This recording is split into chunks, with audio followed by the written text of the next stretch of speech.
নমস্কার, আমি সৌরভ সরকার। আজকে আলোচ্য বিষয় হচ্ছে প্রসেস রাইটিং। প্রসেস রাইটিংয়ের ক্ষেত্রে কি হয়? আমরা দেখেছি মাধ্যমিকে প্রসেস রাইটিং আসে।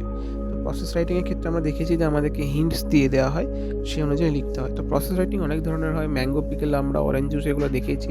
এছাড়াও নতুন আমরা দেখেছি যে clay pot making, phenyl making, architecture making, তারপরে বিভিন্ন রকম স্কাল্পচার মেকিং, বিভিন্ন ধরনের থাকে। তো আমাদেরকে প্রসেস রাইটিং যখন আমরা ফলো করবো তখন কী করবো? প্রথমে আমাদেরকে হিন্টসগুলো খুব ভালোভাবে পড়ে নিতে হবে। প্রসেস রাইটিং মানে এই নয় যে আমরা নিজে থেকে কিছু অ্যাড করতে পারবো না। একটা এক্সামিনার চায় যে একটা ছেলে বা মেয়ে, ছাত্র বা ছাত্রী সে যেন ভালোভাবে লেখে বা বুঝে লেখে। মুখস্থ বিদ্যা নয় বা সেই হুবহু লেখাটা নয়। তো সুতরাং আমাদেরকে প্রথমেই যেটা করতে হবে সেটা হচ্ছে যে আমাদেরকে ভালো করে পড়তে হবে। পড়বার পর সেটাকে আমরা নিজেদের মতো করে লিখতে হবে। তবে আমরা ভালো রেজাল্ট করতে পারবো।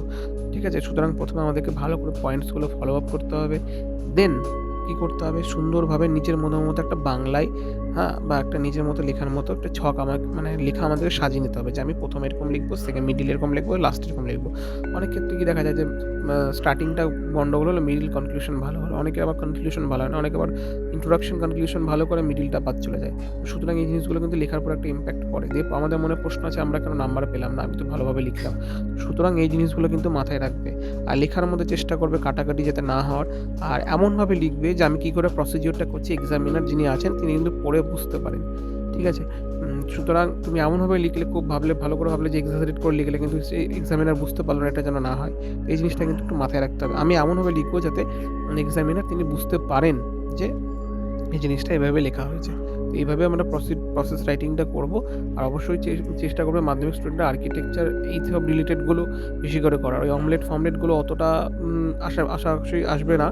চেষ্টা করবে ওই আর্কিটেকচার, ক্লে পট একটু নতুনত্ব building structure, rehydration mix, phenyl making এইগুলো একটু বেশি করার চেষ্টা করো। তাহলে কী হবে?